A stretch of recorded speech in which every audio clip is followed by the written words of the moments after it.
You're listening to the We Are Libertarians Podcast Network. Find all of our shows at wearelibertarians.com.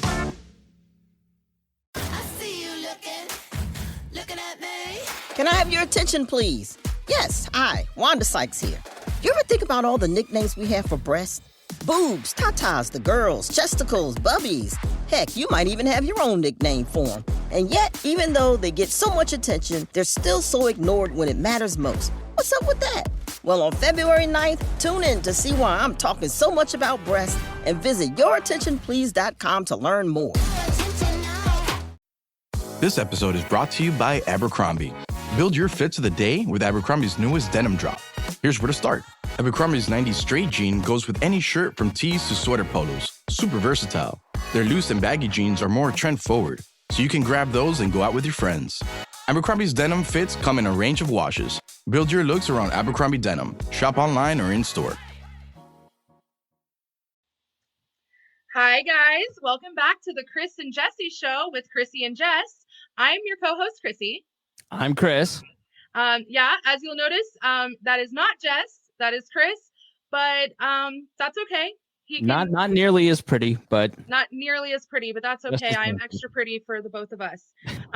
Tonight we have Justin Amash, Congressman Amash. He is a congressman from Michigan, and he is running for the Libertarian Party presidential nomination.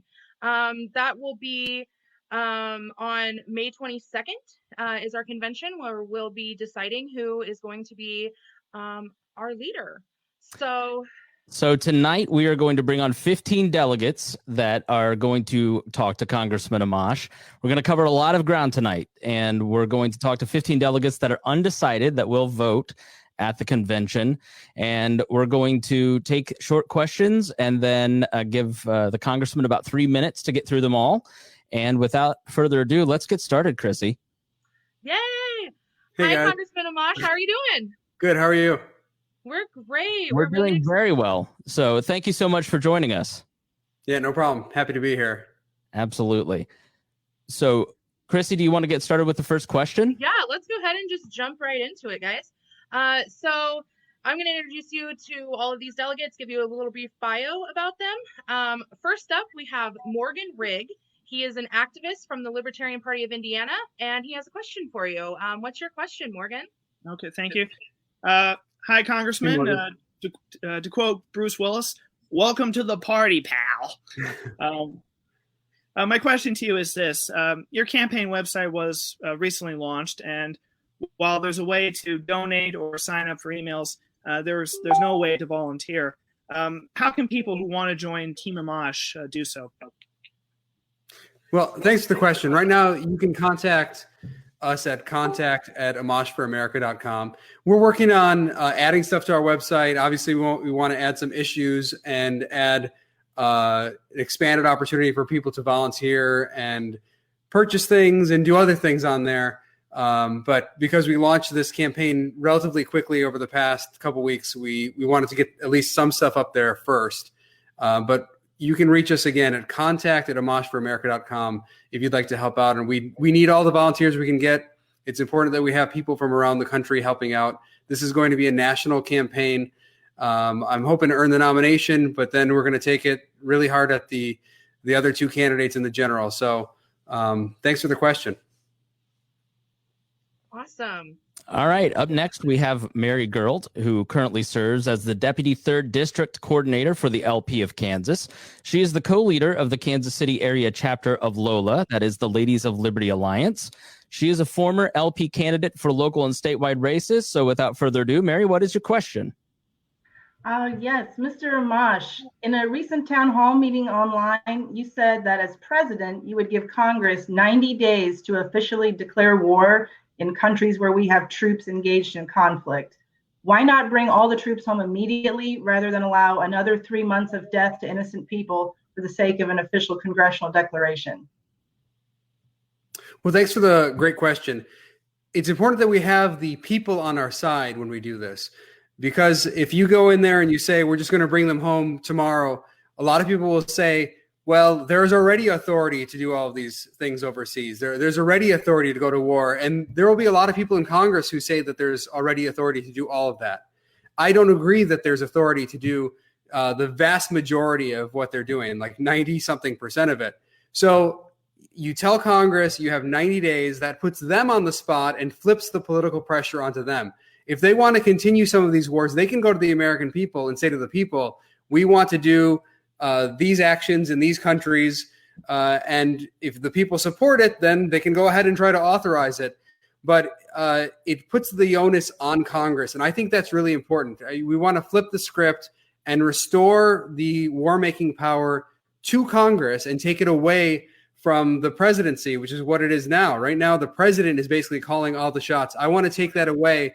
The best way to do that and have a permanent change is to flip the script, tell them they have 90 days, and put the onus on them, and then start change the culture, start changing the culture in Washington so that they are not thinking about war powers the way they've been thinking about it for the past 50 years.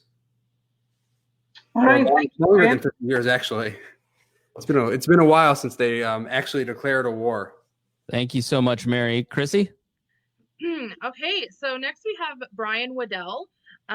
He serves as the Green Township, New Jersey representative to the Sussex County Solid Waste Advisory Council. Brian, what's your question? Every other LP candidate is a legitimate outsider. As a member of Congress for a decade, how do you propose to present yourself as someone who isn't a part of the swamp without relying on party labels? Yeah, that's a great question, Brian. And I've been an outsider in Congress for a long time. Even though I've been a member of Congress, I don't think that the Republican Party or the Democratic Party have thought of me as one of them in any real way.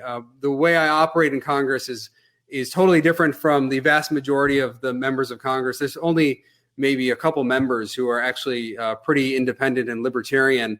So I will be the outsider for the people because I want to change the way the system works and restore the constitutional functions in our government. I want to make sure that separation of powers works the way it's supposed to work. I want to make sure federalism works the way it's supposed to work. And there aren't really people in government right now who care about those things. I could count the people in Congress who care about that on my fingers. So I've really been an outsider, even though I've been within Congress. And I think it's really important to have someone who understands the problem. You know, it's nice to be a total outsider and say, hey, I've nothing to do with this thing and I'm coming in, I'm going to change it. But actually, it's beneficial to be inside the system and have been an outsider within the system saying to other people in Congress, you're doing it wrong. And even though I've been ignored largely by most of these members of Congress, as president, they can't ignore me the same way. And we will stand up for the people and change the way the system works. All right. Thank you, Brian. Thanks, Brian. Next up is Michelle Randall. She is the Libertarian Party of Kentucky's 4th District Chair. Michelle, please go ahead with your question. Great. Thank you, Congressman. I know a few people at least who are concerned about you actually staying with the party based on what has happened in the past with multiple candidates and would really not like to get barred or welded again. And you've said you wanted to stay and help the party. I appreciate your positivity on thinking you can win this race. However, if you didn't happen to win the nomination, or even if you do, but you don't come out as our president, what areas would you like to see yourself doing this? Would this be helping our nominee, running local, something else? Thank you. Yeah, thanks for the question. Well, first, it's important to know that I come at this as a libertarian. Even though I've been a small L libertarian and not a big L libertarian, I have been a libertarian throughout my life, and I've been a libertarian in Congress. People can always disagree about particular issues, and we can fight all day and night about what it means to be a libertarian. But the important thing is I really believe in the principles of liberty. Those are the things I fought for as a member of Congress. So when I'm coming over to the Libertarian Party, I'm not a person who's coming in and thinking this is not really something I identify with, and then maybe I'll leave later on. No, I'm coming in because I believe in the Libertarian Party, and I want to grow it as a party. I don't believe in what Republicans are doing. I don't believe in what Democrats are doing in Congress or in government. And I'm not intending to go back to the Republican Party or be involved with those parties in any way. I'm not interested in it. I've tried that, and I've seen that is a thing that does not work for me or work for the American people. So I want to grow the party. Going forward, I will be someone who's assisting candidates for office. I'll be assisting the party as it spreads the message of liberty. I'll find ways to reach out to new people and bring them into the party. If we're going to be successful in electoral politics, we have to grow the party. It has to be a lot bigger than it is now. That will involve a lot of changes to the party going forward, but we have to be true to our principles as libertarians. And I think that's really important, to have someone who is true to those principles but understands how to reach other people. And I will use all of those skills to help the party, regardless of whether I'm the nominee or whether I'm even running in a particular cycle. Would you consider running for Congress Thank again? you. I don't have a plan to run for Congress, but like I've said before, I don't rule things out in life. I've said this many times, including about running for president. I don't want to totally rule out the idea that I would run for Congress again in the future, but that's not my interest right now. My interest is to make a change by running for president, and I think that's what has to happen. And then growing the party, trying to grow the party. There are lots of people who can run for office. We want to help as many people as possible, and it can't just be about one person. One person is not going to change the system alone. We need a whole team working on it. Yeah, I agree. Okay, so on to our next delegate, Teresa Rushing. She lives in Texas and is the treasurer of the Tarrant County Libertarian Party. What's your question, Teresa? Hi, Justin. First off, I want to say welcome home. I've been following your congressional career since 2012, and thank you for sticking to your principles. My question is, what are your thoughts on removing the prescription requirements for tried and true oral contraceptives? Thanks. That's a great question, and I would support that. I think that we want to make it easier to get contraceptives, and I'm supportive of that. So simple enough. Simple enough, Teresa. All right. Go ahead, Chrissy. Oh, I was just going to say, so yeah, that's very simple. Just take it away. You can buy it on the internet now. Yeah. There's if there's not a need for a prescription, there's not a safety issue, then let's make it as easy as possible. Got it. Up next is Glenn Tuttle. He is from Pennsylvania, and he serves as a county party chair and formerly served on the Meadville City Planning and Zoning Commission. Glenn, what's your question for Congressman Amash? Well, first off, welcome to the Libertarian Party, Congressman Amash. It's good to see you and hope you're around for many, many years to come. My question is, will you support the libertarian principle of bodily autonomy? That includes abortion, right to die legislation, sex work, and drug decriminalization. Thanks. Yeah. So I'm pro-life, and I think people know that. In practice, I think what that means as president is that I won't support federal funding of abortion providers. And that's already a pretty long-standing position by a good portion of Congress, about half of Congress. And I think the vast majority of libertarians would support that position too. But I am pro-life, and that's how I voted as a member of Congress. But people know that and understand that as I'm coming into this process, and that's a position that's pretty split within the party. As for the right to die, I think that we need to make sure we are compassionate for people. For me, it comes down to whether there is a safe way to handle right to die. You don't want to create the potential for abuses where someone comes in and creates an industry and are pressing people who are very sick or old into dying just to make money, and are inducing people into taking this step. I think you have to be very careful about safety. I think you want people to be able to make decisions about how they might go at the end of the day, but you have to be careful about not creating incentives for abuse where people come in and are pressing people to die. So that's something that I'm willing to look at and think about very carefully going forward as president. I support the right of sex workers to operate their businesses and engage in their services. And I've voted that way in Congress consistently to protect their rights. I'm for legalizing drugs at the federal level. I don't think it's the federal government's role to be criminalizing people for something, especially marijuana, for example, that is allowed at the state level in many states now. All right. Well, thank you very much, Congressman. Yeah, thank you. Shopping is hard, right? But there's a better way. Stitch Fix online personal styling makes it easy. I just give my stylist my size, style, and budget preferences. I order boxes when I want and how I want. No subscription required. And she sends just for me pieces, plus outfit recommendations and styling tips. I keep what I love and send back the rest. It's so easy. Personal styling for everyone. Get started today at stitchfix.com/Spotify. That's stitchfix.com/Spotify. You found your person. Now let the Knot help you with everything else. The Knot connects you to the wedding inspo, vendors, venues, and planning tools you need to make your day totally you. Having helped plan 25 million weddings, we've got your back when it comes to every little detail like RSVPs, budgets, and more. Because your wedding comes to life with the connections that matter the most. Get started at theknot.com/audio. The Knot. Let's plan your wedding together. This episode is brought to you by LifeLock. During tax season, your personal info travels to a lot of places. Between payroll, your tax consultant, and the IRS. If your W-2 gets exposed, that's just the ticket for identity thieves.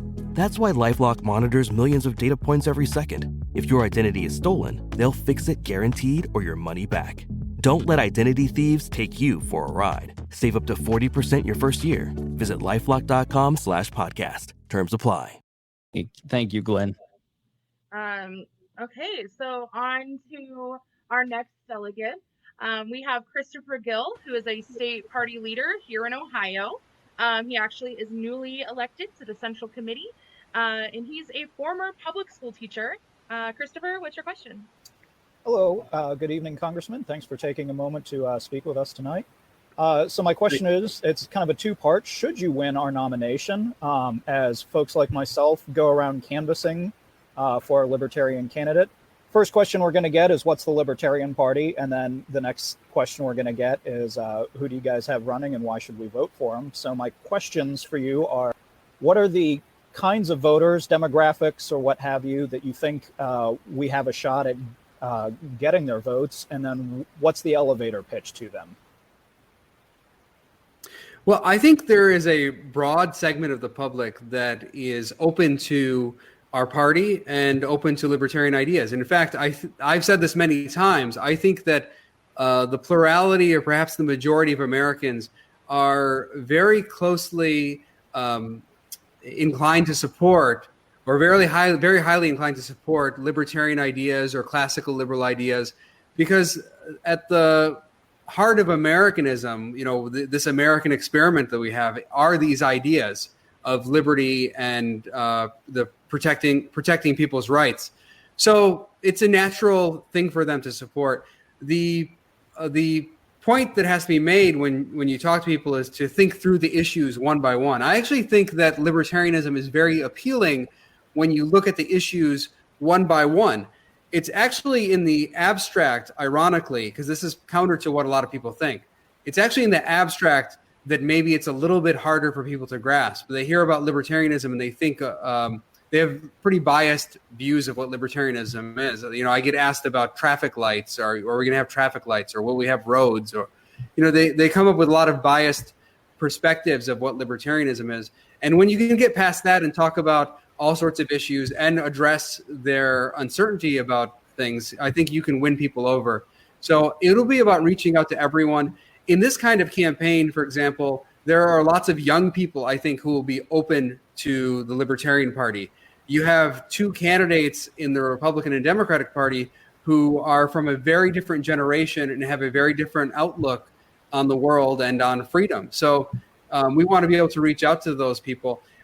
This will be the only campaign that really cares about civil liberties, about criminal justice reform, about wars, about spending. The crazy amount of spending we're doing in government. So there will be a lot of issues that affect young people that we can talk about during this campaign to bring them in.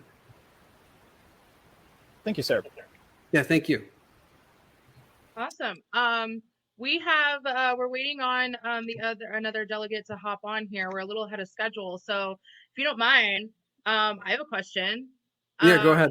So did you see that the Pentagon released, they said that the footage of the UFOs were real? I did see that. Well, I don't know if they, we don't know if they're aliens, but yes, they showed that the footage was actual UFOs. In other words, they don't know what they are. So do you believe in aliens? Yeah, that's a good question. I do. Yes. I do. We have a huge universe, and I think it is logical to believe in other life throughout the universe. So do you think that aliens are libertarians and that's why they're leaving us alone? Well, I'll bet there are libertarian aliens somewhere. You know, the universe is big enough that there are probably socialist aliens and libertarian aliens, and there might be aliens with our particular party name. So we just don't know, but we have a big universe, so it's all possible. It always starts with a federation and ends with an empire, though. So I have a question, and this is one criticism that I've seen of your campaign, and that is the timing of you getting into the race. What went into your decision in waiting to get into this race, running as an independent, and frankly, what took you so long to join the race? Well, after I left the Republican Party, I thought it was appropriate to serve in Congress as an independent. I mean, my beef with the parties was this two-party system, this devotion to party, this obsession with party, this idea that the party was supreme to everything else.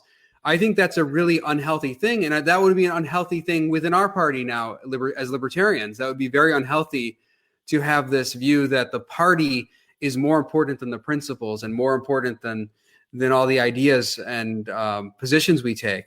So I was concerned about sending the wrong message. I didn't want to leave a party and then jump into another party. I thought that wasn't the right thing to do. I knew that maybe someday I would consider going to the Libertarian Party, but that didn't seem like the right time to do it. I wanted to make sure that I was crystal clear that the parties are not a necessity, and that the hope is that someday, including the Libertarian Party, won't be a necessity someday, that we can all just run for office as individuals and people can vote for us on the basis of our individual positions. I think that's a possibility.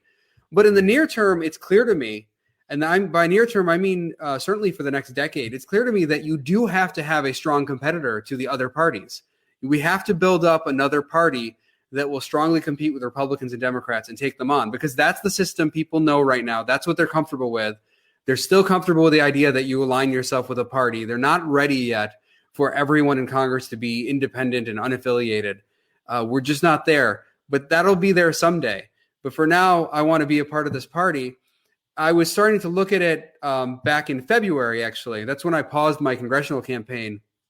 I stopped actively campaigning. I stopped fundraising. So in February, I decided I'm going to look closely at this.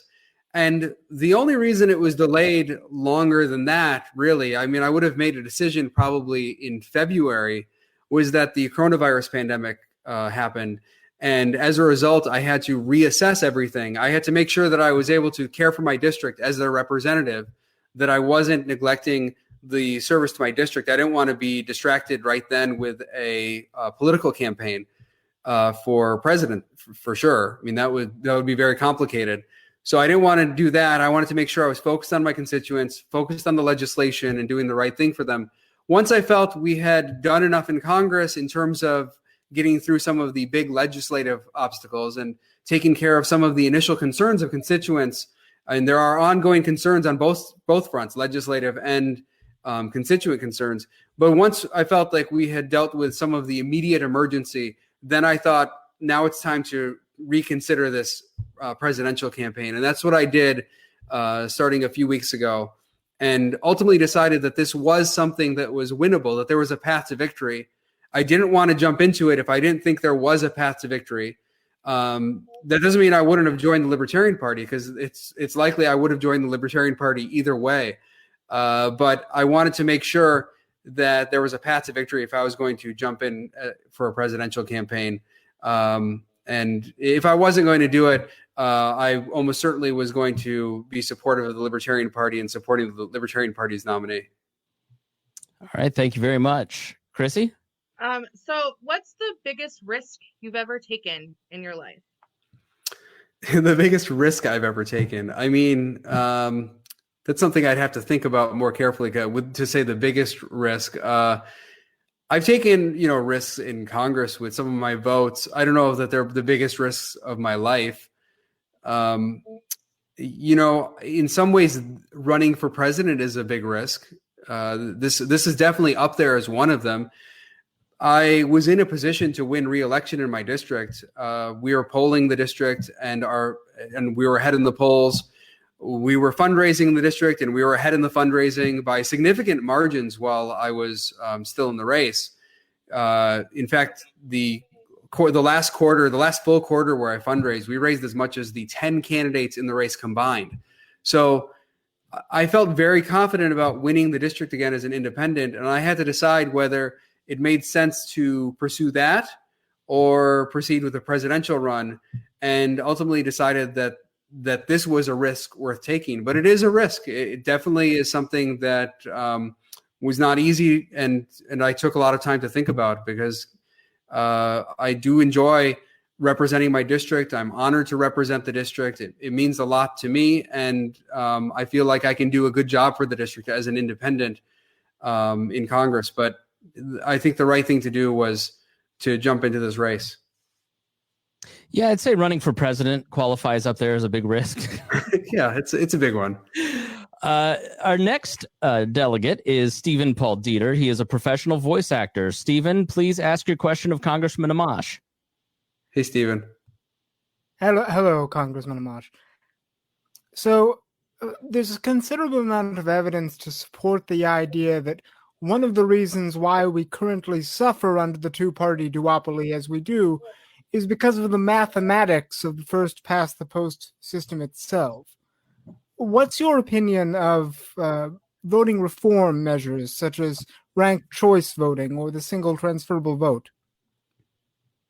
Thanks for your question. And I do support trying different things. And perhaps it would be good if states started to experiment with more things first before you moved on to other levels of government. But I do think that we need a variety of options, because one of the reasons people will say things like, we're stuck with these two parties and you just have to vote for one of these bad candidates, is because they think it's not possible for a third party to be successful, or a candidate outside of the two major parties to be successful. And it would be nice for a lot of people to be able to vote their conscience, to vote for the person they believe is the best candidate, and then know that as a backup, they can vote for someone else. And if my first choice doesn't win and I still wanted Donald Trump or Joe Biden as a second choice, they can pick one of those people. That would be, for a lot of people, an easy way for them to vote what they believe without having to feel like they're playing some kind of game to make sure that they don't get the outcome that they like the least. So yeah, I support different experiments in voting. I think that, like I said, let's try it in a bunch of places and see how it works, and then we'll try it at the federal level. Awesome. So up next, we have Ashley Shade. She is a transgender woman and the Deputy Director of Outreach and Policy for Outright Libertarians. And she's a campaign volunteer for pretty much every candidate that's running for anything right now. What's your question, Ashley? Hello, Congressman. My question is this. You were recently quoted in a Forbes article that the Civil Rights Act protects the rights of transgender individuals. What is your plan to ensure that the rights of LGBTQ people are protected, especially in the areas of healthcare, education, and employment? Well, thanks for your question. It's a great one. I think that any current civil rights laws, any current equality laws that already include other categories of protection should also include transgender persons as a protected category. I don't think we should be deciding that some categories are protected and then other categories, which are very, very obvious to people in needing protection, should be left out. I think we should be fair and treat people equally. I'm not sure that all of these categories of protection are necessary in the long run. There may be reasons to reform the way civil rights laws work and equality laws work, depending on the situation. For example, there may be discrimination that happens in certain settings because of some of these laws, like in employment settings. You may have actually more discrimination because some people who are worried about potential liability end up not hiring people who are more diverse. So there's potential for discrimination by having some of these laws, but to the extent that you have the laws, you should be fair. You should include transgender persons and other people who are facing very real discrimination. All right. Thank you so much, Ashley. Next up is Jen Bryson. She is a former campaign manager and a candidate from Arizona. Jen, please ask your question. Hi, Congressman Amash. Welcome Hi, to Jen. the Libertarian Party. One of the big challenges that we face is that most people really don't understand what libertarian even means. So how would you explain what libertarian means to people outside the party? Thanks. That's a great question. To me, libertarianism is at its core about protecting people's rights. And it's also, at least in the political sense, about having some humility as a government. In other words, having a government that recognizes that it doesn't know everything, that there are millions of people across the United States who every day are dealing with circumstances that the government is not aware of. And the government is not able to make decisions for every single person. It's not possible. It's impossible to calculate. And it would be a big waste of time for the government to do it anyways, because it would be less efficient than allowing people to sort things out on the ground. These are what Hayek calls the particular circumstances of time and place. These are things every day that only you know about, that the government doesn't know about. For example, you know about the particular pothole in your neighborhood, or you know that someone is mad at you, or you know that a particular grocery store has things at a certain hour and not at another hour. There are lots of things that you know about that allow you to make decisions much better than the government. And we want to protect people's rights to make those decisions. Sometimes when people hear that we want things to be localized as much as possible, what they think we mean is we're okay with discrimination and other things. And that is absolutely not true. And first of all, it's important to note that the 14th Amendment protects all individuals across the United States from discrimination. There's a due process clause, there's an equal protection clause. Those are designed to protect individuals from discrimination. So nobody is okay with that from a constitutional standpoint. And libertarians also, because we believe so much in the protection of rights, we don't want anyone to be discriminated against by the government or anyone else. We want people to live together in harmony. And we believe the best way to do that is by having a system that really depends on voluntary interactions as much as possible, rather than forced interactions by the government or a bunch of nudging and heavy-handed action by the government. Thank you so much, Jen. Chrissy? All right. Next up, we have John Phillips Jr. He is running for city council in Illinois and is a regional representative on the Libertarian National Committee. What's your question, John? Hi, Congressman. Hey, as John. a former vice presidential candidate and current regional representative, it is important to me that our delegates get to know our candidates. Given your late entry and the current impossibility of physical campaigning, would you be willing to take part in a virtual town halls with the delegates in my region of 8 Midwestern states? I am more than happy to assist you in setting up those opportunities. Thanks, John. And the answer is absolutely yes. I love doing those kinds of things. I love town halls in real life. It's one of my favorite activities as an elected official, getting out and talking to the people and talking about ideas and hearing their questions and having the back and forth and having people who are supportive and also people who are not supportive, and hearing from all of them. I think that's really important and helps me grow as an elected official and also grow as a candidate in this case. I want to make sure that I have the trust of libertarians as I run for this office. I don't want to come in and feel like people nominated me just because more people know my name and maybe I'll get some media attention or whatever the case may be. I don't think that's the most important thing. The most important thing is that we have a candidate who can convey the message and represents the people in the party very well. I think that's the kind of person we want as a nominee. And so I'm absolutely thrilled to meet with delegates and talk with them, and would love to have you assist with that if that's a thing you're interested in. And please reach out to contact@amashforamerica.com and let us know how we can help. Will do. Thanks.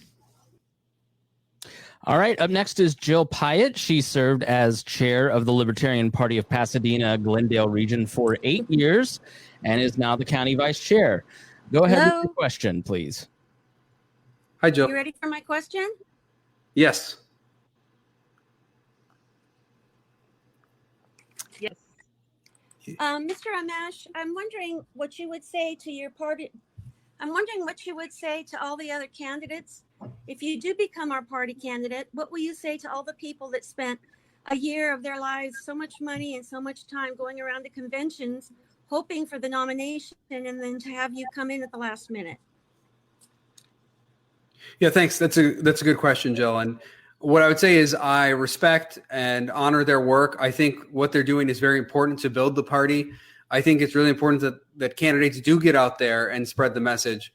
Every situation is different, and my situation is the way it is. You know, I'm a member of Congress, and I had some duties that I was responsible for, and I had to make some very important decisions about whether to take this step. It will be up to the delegates to decide who the nominee is, but I definitely respect the time and work that other people have put into it. And I think we all need to work together going forward, no matter who the nominee is, to continue to spread the message of liberty and grow the party so that we can reach new people. So thanks for your question. Thank you, Jill. All right. Amber Christiansen Beltran is our next delegate. She is the former chair of the Utah Party and again, like Ashley Shade, volunteers for everything. Amber, what's your question? Okay, so I have two questions because we're running a little bit ahead of schedule. So I'm going to throw in one. So my first one. So last Halloween, I dressed up as Frederick Bastiat. And so I'm curious, who are the philosophers of libertarianism that influence you? And then my second part is, I've heard you mention before that you were involved in some legislation to get rid of the Federal Department of Education. And I'd like to hear what that sounds like, what that would look like if it was implemented. So philosopher, education. Okay, great. Thanks for the question, Amber. I think people who know me would know that Hayek is the number one influence on me. When I was first thinking about my political philosophy, I probably didn't describe it as libertarian, even though I've been a libertarian since I was a child, I think, based on my personality and my rejection of arbitrary authority. I was never a big fan of arbitrary authority. So as I started to look into my political philosophy, Hayek was the one who popped up first. I have a lot of respect for his concept of local knowledge, the utilization of local knowledge, and the idea of emergent order, that order emerges out of human action over sometimes many years.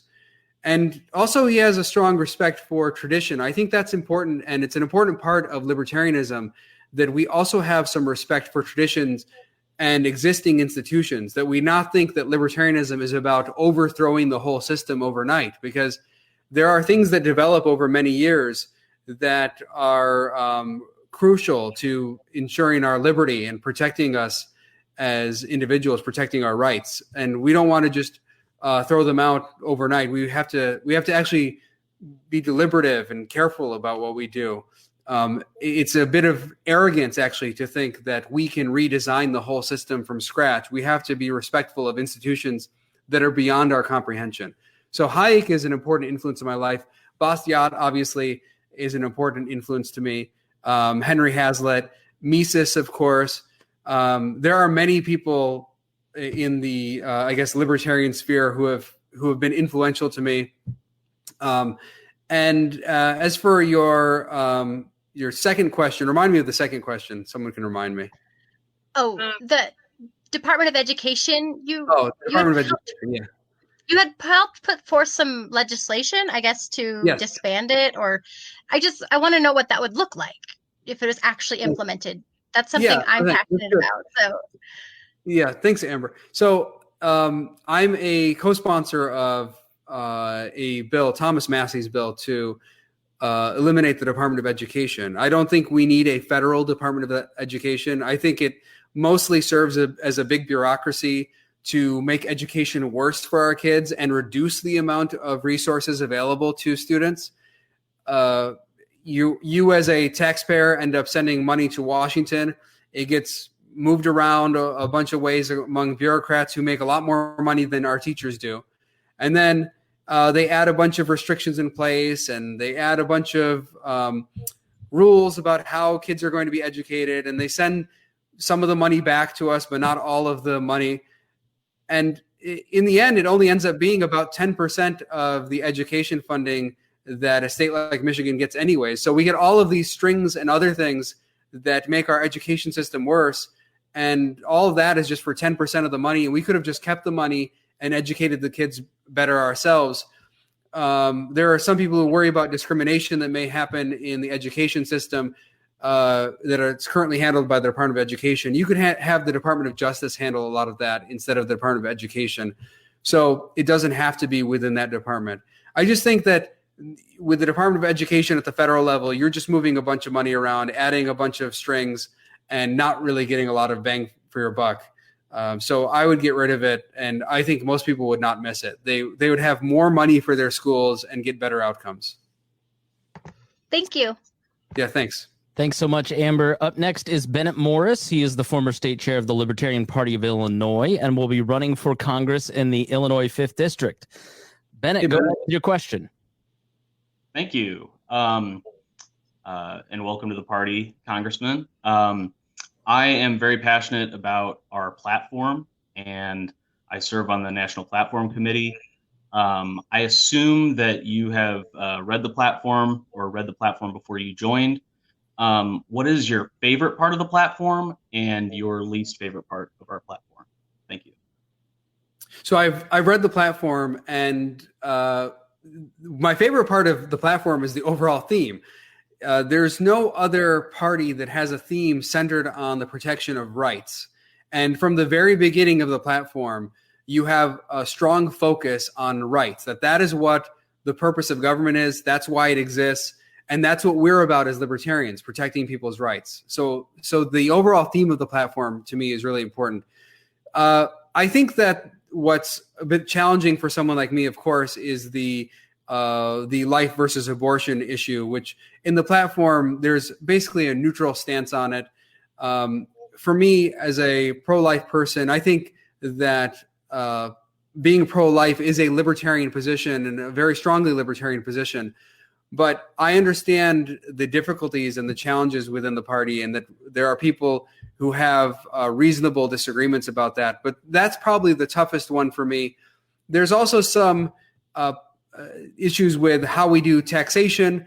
I think that we want to reduce taxes as much as possible, but it will not be possible any time in the short run to have, for example, a very voluntary-based system that is all user fees, for example, or something like that.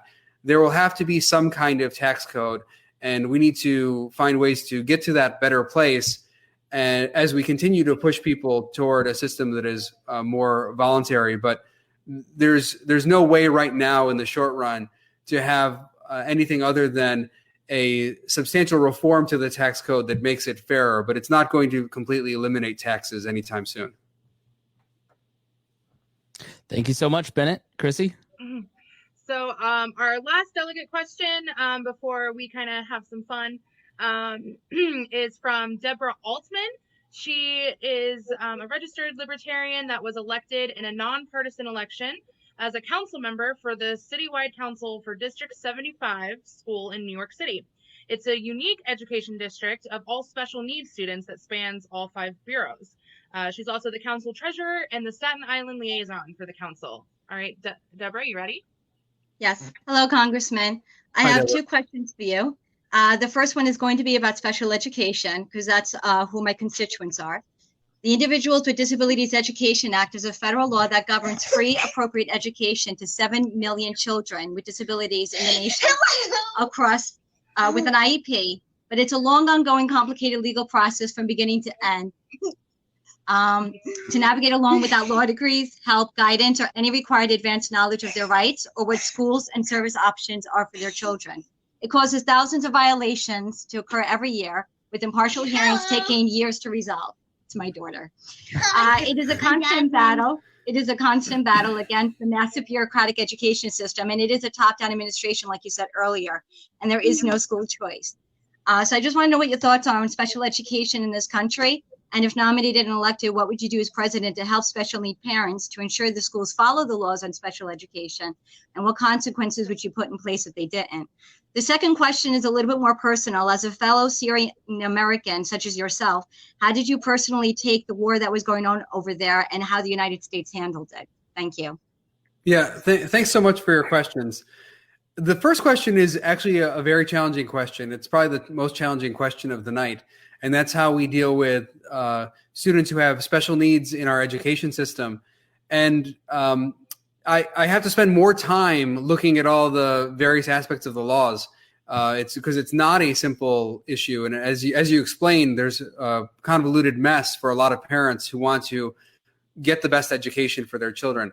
I can tell you that as president, I would make sure that we do have a system that that assists people who are in need, that helps those families, that is simple and doesn't take forever. I don't think that we need a system where you have a concern about how your child is being educated and it takes years to get it resolved. That's not fair to the families. It's definitely not fair to the students.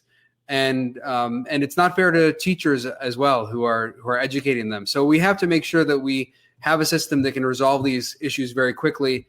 As I said, I'm not in favor of the Federal Department of Education. I think that we could bring some of these things under the Department of Justice, depending on the particular issue.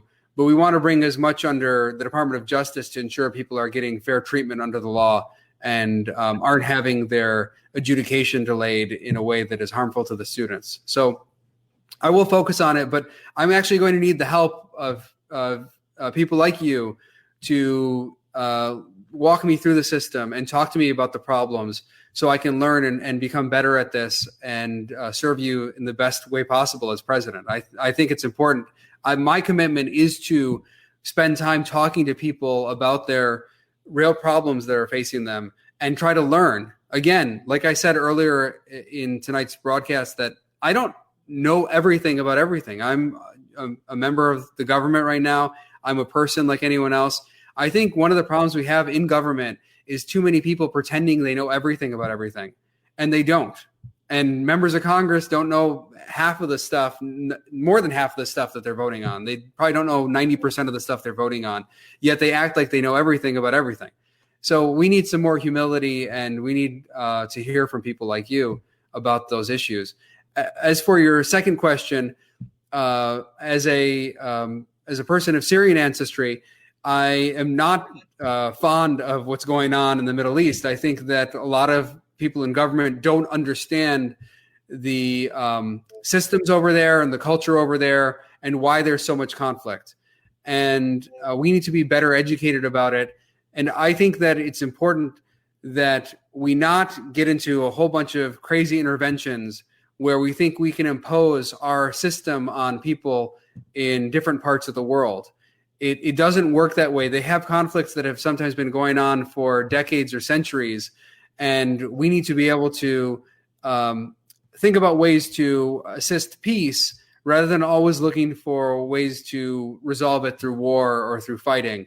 And too often the solution has just been, hey, let's bomb some people and that will fix things. But that doesn't fix things. That usually just ends up killing people and killing a lot of innocent people who maybe we wanted to help. And that's really unfortunate. So we want to get out of these wars, not start new wars, have a humble foreign policy that it's not an isolationist foreign policy. Let's be clear. But it's a foreign policy that doesn't resolve to war. That should not be our first choice. That should be our last line of defense, and that's to defend the United States, or maybe to prevent something like a massive genocide where there's a total inequity between the sides. But it's not to just go to war to resolve issues that are way more complicated than maybe we want to believe. Awesome. Thank you so much. Thank you, Deborah. Thanks so much. Thanks. So speaking of Syria, my 14-year-old son is actually Syrian as well. Oh, awesome. Yeah, so he was actually, we've talked to him about it, about you running, and it's just definitely something he's never seen in his lifetime. And going from someone like Trump with his kind of hateful rhetoric, I think it's nice for my son to be able to see someone who's also part Syrian running for office. So thanks. No question. And, just wanted to say no, I appreciate that. Sometimes I get asked about my ancestry and background, and my family feels so blessed to be in the United States. I was born in Grand Rapids, Michigan here, so I feel fortunate to have been born here. But my dad came here as a refugee. He's a Palestinian refugee. My mom is a Syrian immigrant. And sometimes I get asked about issues related to the Middle East and what I think and how I can help with things. And one of the ways I think I can be very helpful is by presenting a good role model for people, by showing people, here is someone of Palestinian ancestry and Syrian ancestry, and it's a person we can relate to. Oftentimes, people from those parts of the world are depicted in very stereotypical ways.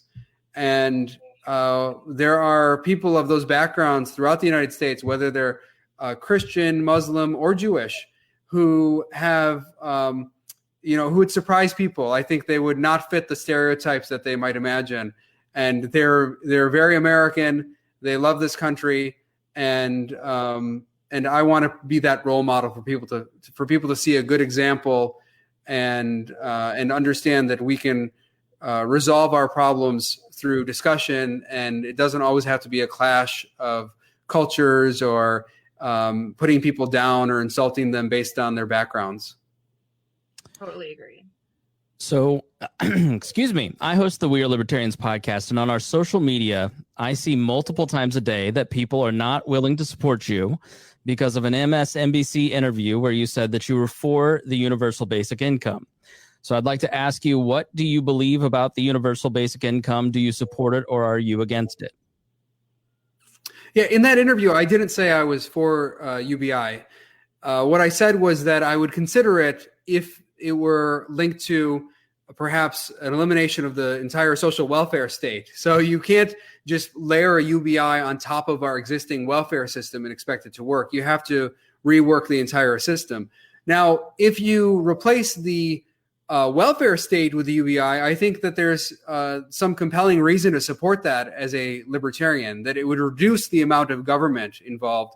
You'd actually lower costs overall for taxpayers, and you would reduce the amount of government and give people more control over their lives. You wouldn't have the government, running 1,000 programs to give people benefits here and there. And there's all sorts of transaction costs and bureaucracy.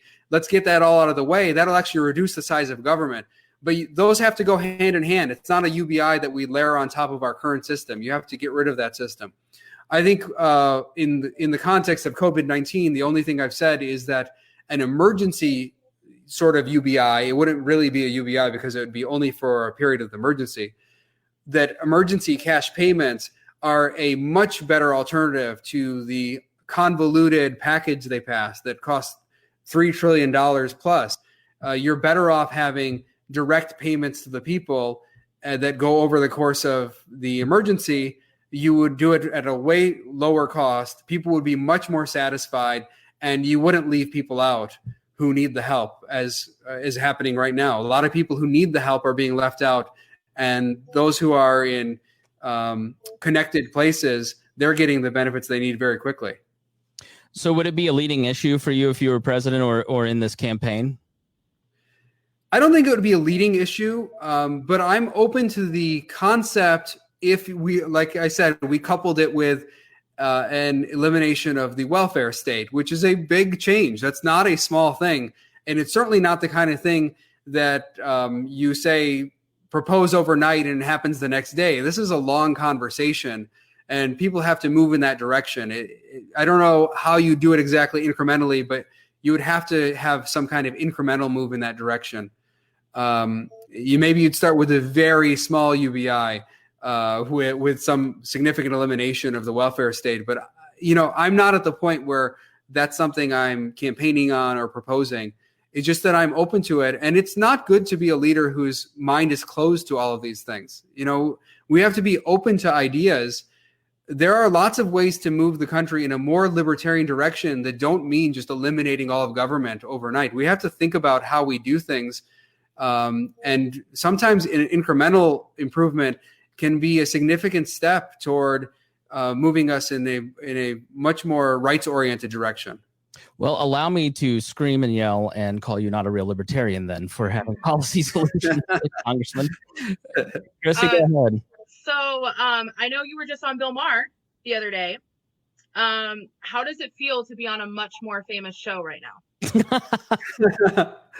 Well, this is I'm happier to be on here right now. So, actually, I'm going to quote you on that. Yeah, the audio is better on here, honestly. I have to work it out next time with Bill if I'm on the show again. We had a little bit of trouble with the audio, so I couldn't hear him very clearly, which, I ended up being a little more aggressive than I wanted to be on a couple points because I couldn't hear him. But, it's working out here.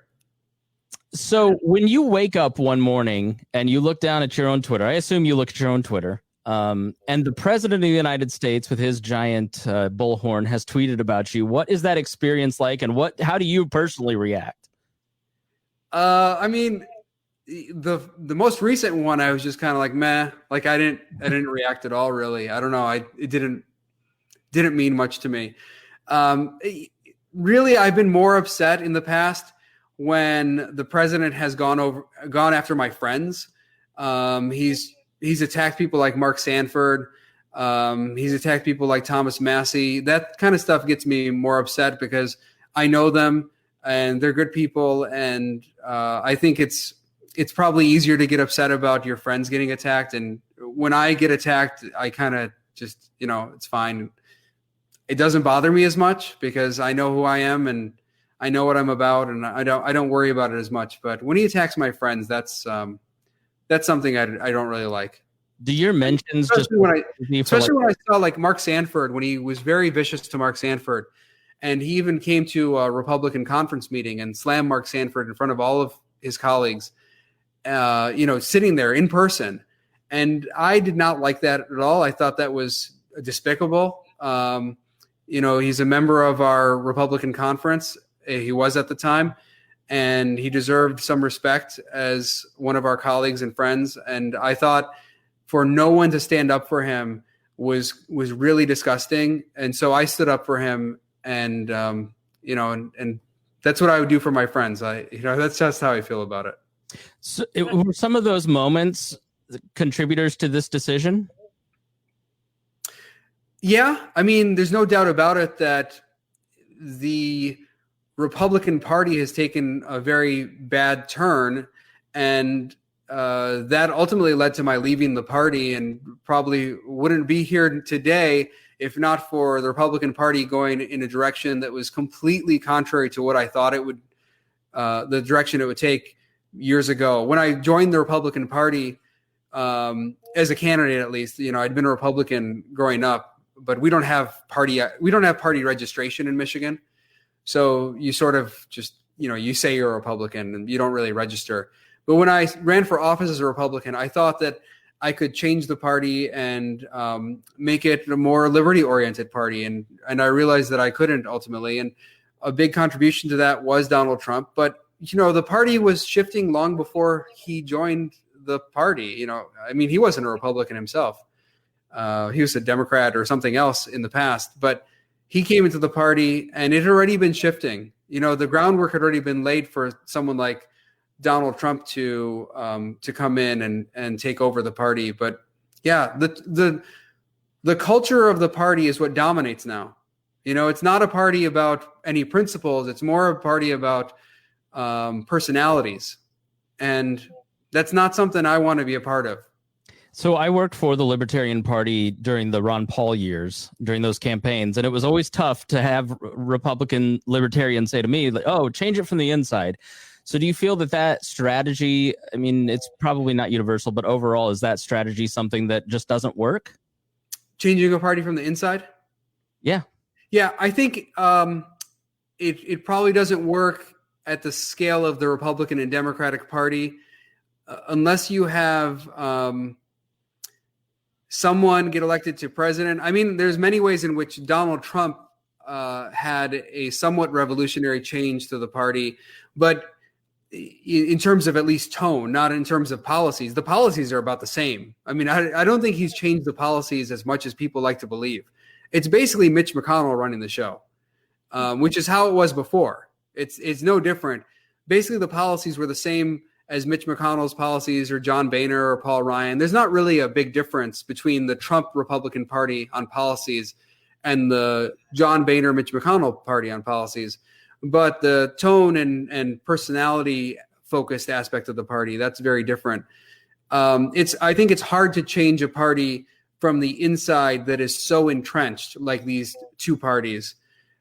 The problem you face when you go into Congress is that the leaders have so much power.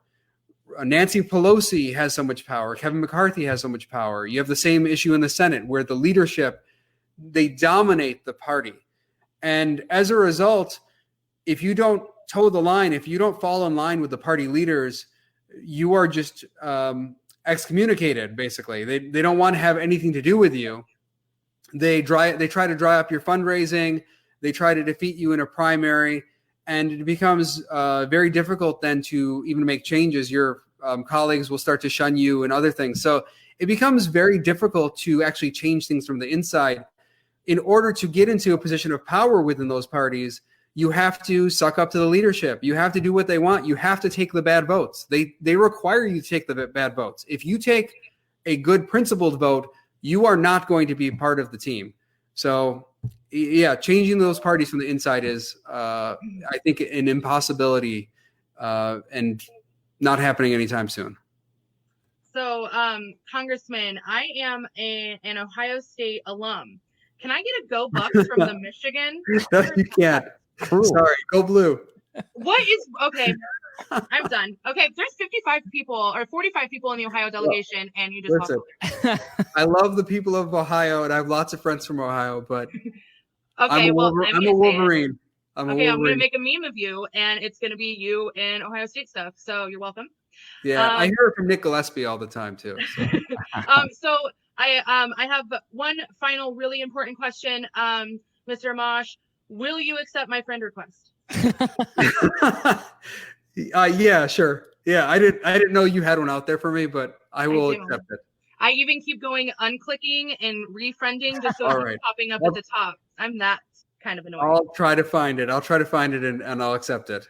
Okay, I'll be the cutest one there. Okay, so we're gonna wrap up a little bit. Just to let everyone know, we're having a Zoom after party where we'll be talking about the show.